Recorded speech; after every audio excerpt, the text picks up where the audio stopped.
कृष्ण चरित नासक सब सूला,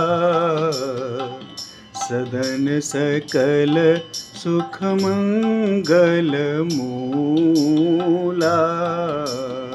मित्रों, जय श्री राधे कृष्ण। आज मैं आपको पवित्र ग्रंथ श्री कृष्ण चरित सुधा का परिचय देना चाहूँगा। श्री कृष्ण चरित सुधा भगवान श्री कृष्ण के जीवन चरित पर आधारित अवधि महाकाव्य है, जिसे तुलसीदास जी द्वारा रचित रामचरितमानस की तरह दोहा चौपाई शैली में लिखा गया है।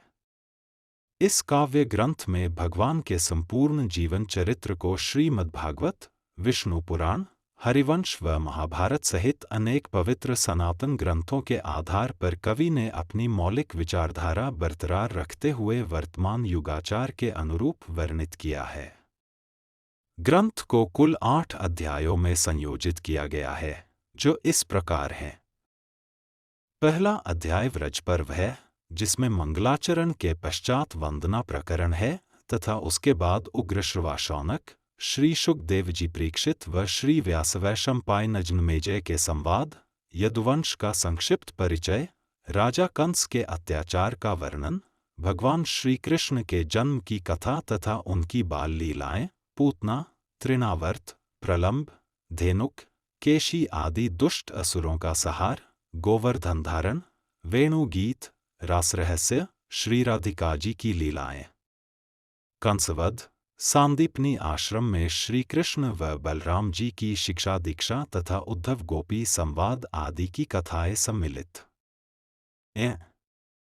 दूसरा अध्याय प्रयाणक पर्व है, जिसमें श्री कृष्ण व बलराम जी द्वारा मगधराज जरासंध व राजा काल्यवन को पराजित करने के पश्चात उनके मथुरा वासियों सहित द्वारिका प्रस्थान के घटनाक्रम का वर्णन है। तीसरे अध्याय द्वारिका पर्व में श्री कृष्ण व बलराम जी के विवाह, स्यमंतक मणि, देवर्षि नारद जी द्वारा द्वारिका आकर श्री कृष्ण की दिनचर्या का अवलोकन, मुर व नरकासुर वध, पारिजात हरण, द्रौपदी स्वयंवर, खांडवदाह, सुभद्राहरण आदि कथाओं का वर्णन है। चतुर्थ अध्याय सभा पर्व वसुदेव जी के कुरुक्षेत्र में किए गए यज्ञ से प्रारंभ होता है।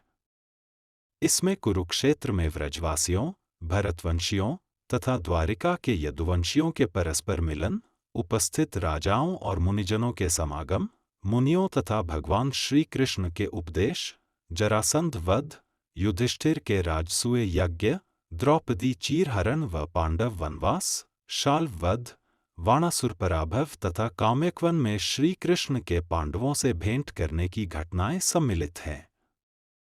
पांचवें अध्याय उद्योग पर्व में पांडवों के अज्ञातवास की समाप्ति, अभिमन्यु विवाह में पांडवों के मित्र राजाओं के एकत्र होने, श्री कृष्ण का पांडवों को उनका राज्य दिलाने पर उपस्थित राजाओं से परामर्श करने, पांडवों के संधि प्रस्ताव, अर्जुन व दुर्योधन के श्री कृष्ण से सहायता मांगने द्वारिका जाने, दोनों पक्षों के युद्ध हेतु सेनाएं एकत्र करने, श्री कृष्ण के शांति दूत बनकर हस्तिनापुर जाने तथा शांति वार्ता विफल होने पर कौरवों व पांडवों की सेनाओं के कुरुक्षेत्र की ओर प्रस्थान करने आदि की कथाएं सम्मिलित की गई। छठे अध्याय प्रबोध पर्व में भगवान श्री कृष्ण द्वारा विषादग्रस्त अर्जुन को श्रीमद्भगवद्गीता का कल्याणकारी उपदेश देने की मुक्तिदायिनी कथा का वर्णन है। इसमें श्री गीता के संपूर्ण 18 अध्यायों का वर्णन है। सातवें अध्याय जय पर्व में महाभारत युद्ध की संपूर्ण कथा का वर्णन है, जिसमें भीष्म, द्रोण, कर्ण का युद्ध तथा वध, चक्रव्यूह, अभिमन्यु वध, जयद्रथ वध, भीम द्वारा दुःशासनादि धृतराष्ट्र पुत्रों का वध, अश्वत्थामा द्वारा रात्रि के समय पांचालों तथा द्रौपदी पुत्रों का वध, दुर्योधन भीम का गदा युद्ध तथा दुर्योधन वध व स्त्री विलाप आदि कथानक सम्मिलित हैं। आठवें अध्याय शांति पर्व में युधिष्ठिर के राज्याभिषेक, भीष्म पितामह के उपदेश व उनके देहत्याग, भगवान द्वारा मृत बालक परीक्षित को पुनर्जीवित करने की कथा, युधिष्ठिर के अश्वमेध यज्ञ, अनिरुद्ध विवाह, सुदामाचरित तथा भगवान श्री कृष्ण द्वारा उद्धव जी को भागवत धर्म का उपदेश देने की कथाएं वर्णित हैं। संपूर्ण महाकाव्य श्री कृष्णचरित सुधा भावार्थ सहित उपलब्ध है, जिसे प्रकाशक के पते पर निर्धारित सहयोग राशि देकर प्राप्त किया जा सकता है। ग्रंथ की प्राप्ति हेतु पता: Rajendra Prasad, Nishesh, Karmayogi Sahityalaya 48 Gindan Khera, Amausi, Lucknow 226008। Mobile number: WhatsApp 7054158526 8840346071। Email nasheshrajendra@gmail.com। जय श्री कृष्ण।